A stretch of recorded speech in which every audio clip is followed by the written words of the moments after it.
There's a claim to fame, I would put it this way, and that's that in my early 20s, I started getting into real estate.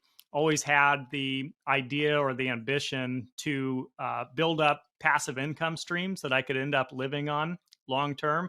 So the way I went about that is the way a lot of people approach real estate investing when they're new, and that's buying single family homes and renting them out. So I did all kinds of little strategies for about 6.5 years, from having roommates, which is now called house hacking, apparently, fix and flips, Right. vacation rentals, buy and holds, that kind of stuff, doing it all myself, thinking naively that I'm going to scale this thing up to having, 100 single family homes and I'm just going to pull the plug and retire being a landlord. So with that, had my W-2 job, saved as much money as I could save, was putting all of that toward passive income producing assets, much of which was real estate.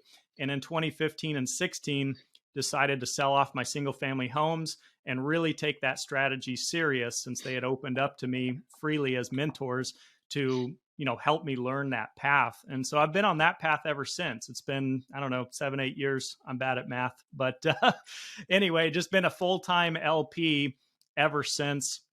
And a few years ago, joined up with Joe Fairless and Ashcroft Capital to leverage my outreach to help share with people how you can build diversified income streams that you can use to enhance your lifestyle, or switch to part-time work instead of full-time work, or maybe retire. It's a beautiful thing. I was able to help my dad, who worked at the post office over 30 years of his career, retire, primarily off of real estate and primarily off of syndications, because he was looking through the lens of the traditional Wall Street world, saying, okay, I did all the right things I was told to do, my 401k, my IRA, et cetera. Mhm. How do I now convert this nest egg into passive income?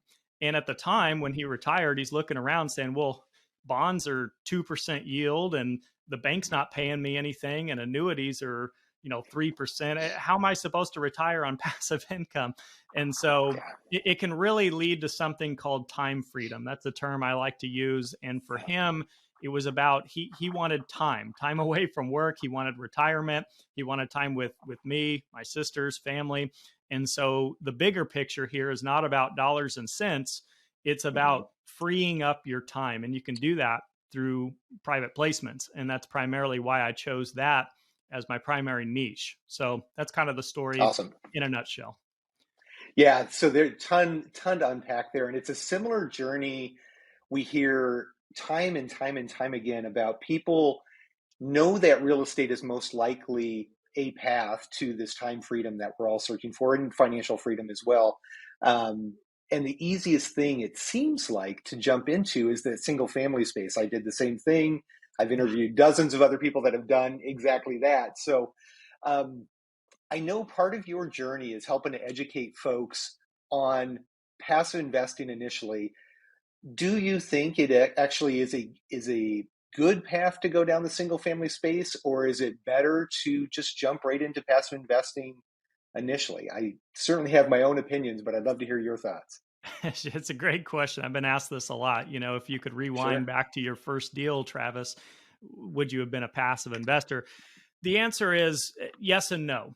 Yes, in the Mhm. sense that I would have done some kind of investment that yielded some passive income. However, I was more equity focused in the beginning because I needed to build up more of a nest egg in order to have Yeah. enough capital to generate meaningful passive income. So I always like to think of it like this: if you had, $1 million to invest, and you found Mhm. something yielding 10% a year, that's 100 grand. So it all of a sudden starts to be a little bit life changing. 100 grand can help a lot of people in a lot of ways.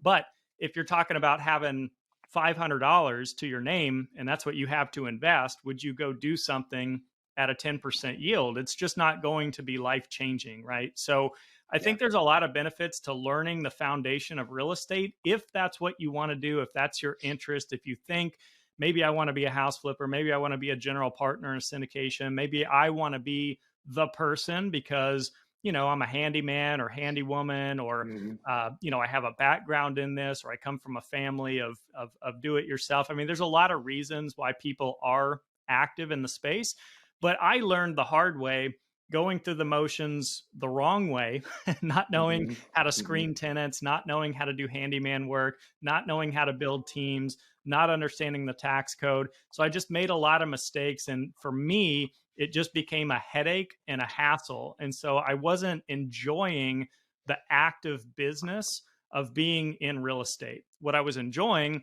is building passive income streams that just kept compounding to the point that I could say, hey, I don't want to work in oil and gas anymore. I want to go focus on something I actually enjoy and want to learn, So I went to go work for a large brokerage firm, one of the largest in the world. And I got licensed Series 763. I wanted to learn stocks, bonds, and mutual funds because investing was the core and the heart of what my passion is. Now, turns out that wasn't really the right path for me, and that's okay. But I had the Mm-hmm. backstop of having passive income every month to where I didn't need that job. I wasn't doing a job for the income.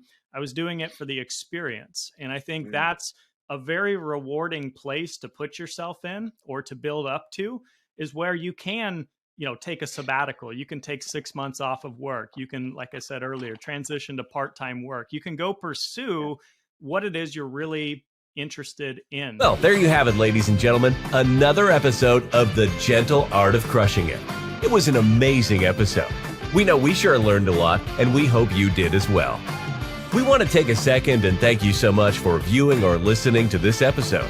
And please just know that we only ask for one favor, and that is to make this life magnificent. Thank you, and have a wonderful day.